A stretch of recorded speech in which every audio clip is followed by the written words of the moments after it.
that was in any way at that level of drunkenness. Yes, that can very well explain it. With this kind of mind control programming that they do, once you go into that mode that they want you in, you can be hurt and in a lot of pain, or you can be drugged to the gills, or have drunk too much, and you appear to be in no pain at all, appear to be perfectly with it, and you don't feel it. You feel all right. People would find it difficult, just coming from their own experience and observation, that someone could drive a car into a tunnel at considerable speed and pick out among 30-odd the 13th pillar. How is that possible to program someone to do that? Because that someone has been taught and programmed and taught and programmed and taught for quite a while how to do this at a very fast speed. The mind works very fast, and if they have the mind and body connected the right way, they can drive. This person would have been able to drive into the 13th pillar at a fast speed. Would that have been happening on a conscious level, or would the subconscious have been pulling the strings? This would be on a subconscious level, and the person would not be aware themselves of what they were doing. In those crucial minutes before Henri Paul got in the car and drove away, would someone have had to have given him the trigger to access and activate the programming then? Or could he have been in some way pre-programmed to be triggered at that time? And if so, what would that be? Well, he was probably programmed to do all of this at a trigger signal. And so what happened is that somebody triggered him with a preset signal that he was told, when you are given this signal, you will act out. But the program was already set to go off when the trigger, when he saw the trigger. What form could this trigger have taken? It could have been a hand signal. It could have been a certain type of handshake. It could have been a color that he saw that was flashed in front of his face. It could have been a certain person doing a hand signal. It's most likely that there was a person present that he was to react to when this person said something or signaled him in some way. Given the extent of your programming from birth, how was it possible for you to break out of it, as you appear to have done now? One thing that happened is that in 1989, my programmer handler died, who was Mengele. And he was in this country so much, and I was around him so much, and he had a lot of control over me. And what happens when a programmer handler dies, they usually have taught the person that they've been working with, to be very, very loyal unto death to them. And that's something that they, in the end, it works against everything, because when they die, even someone else coming in and trying to take over, a lot of these altars are not open to that and are loyal to that one person. And in my case, Baron Guy de Rothschild is the one that tried to take over.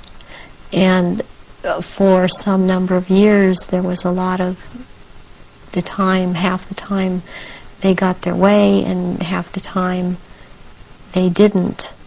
And in major things, they didn't they did not get their way. One of the things that I went out and did in 1993 was I cut my hair off, and because I was publicly seen and known to have very, very long hair, I could no longer be seen. I could not be seen with my hair cut off short.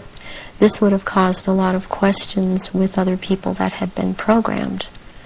And they still tried to carry on with other parts where I wouldn't have to be publicly seen, because they still consider me to hold this status.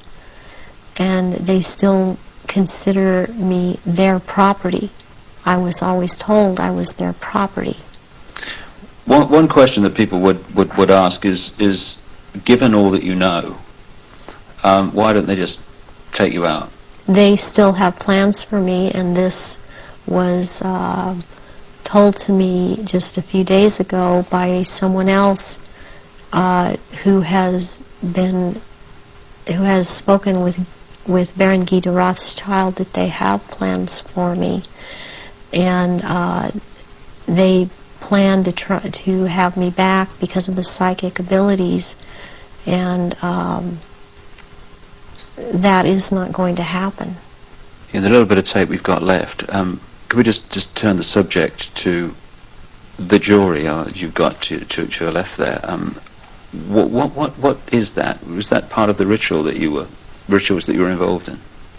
The first one, this is a child's ring. It is a 14-karat gold white, or 14-karat white gold ring with a diamond in the middle of a hexagram, or a hexagonal shape, and it looks like a hexagon if you were able to look closely at the diamond. This was returned to me by my ex-husband, who told me, well, this was in your daughter's clothes. And this was a message to me, and it was a trigger to me for him to do this. Any high-ranking survivors that I have talked to that know of this ring know that it's from Mothers of Darkness. And it would be very unusual. I mean, I don't know of anyone else that has a ring like this in their possession at this point in time. And what's the necklace?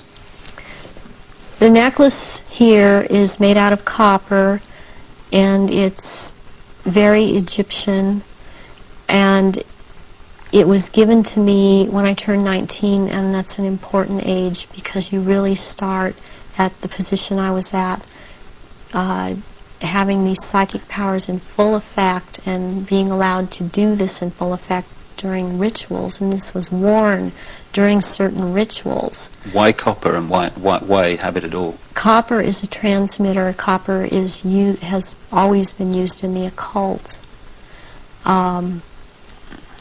It has a specific meaning. The meaning it has is because I had a triad of altars that were very active in a lot of rituals, and the triad was Isis, Osiris, and Horus.